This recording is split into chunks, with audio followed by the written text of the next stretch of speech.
Sa unang beses na pag-login ng user, ipa-prompt ng system ang account setup wizard. Dito sa account setup wizard, merong apat na step. Sa step 1, change default password. Sa step 2, upload digital certificate. Sa step 3, upload image file of full signature. Sa step 4, upload image file of initial signature. Sa step 1, change default password. May options dito sa user kung papalitan niya ba yung default password na binigay or hindi. Kapag papalitan, click lang itong use button at magre-record sa system ng tatlong field, the current password, the new password, and the confirm password. Dito sa simple na to, i-return ko lang ang default password. Kaya i-click ko itong no button.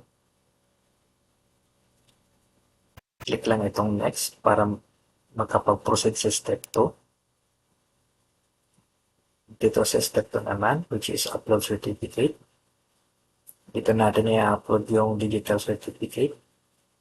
Para makapag-upload, click lang itong upload icon. Hanapin ang digital certificate. Click lang ito. Magpa-prompt si system. Nare-required yung password ng ating digital certificate. Kapag okay na, click lang ang next button para makapag-proceed sa step 3, which is full signature.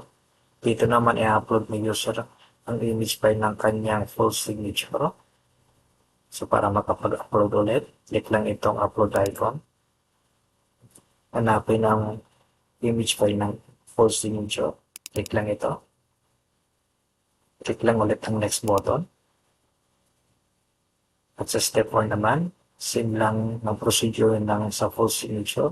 Click lang itong upload icon. Hanapin ang image file ng initial signature. Click lang ito.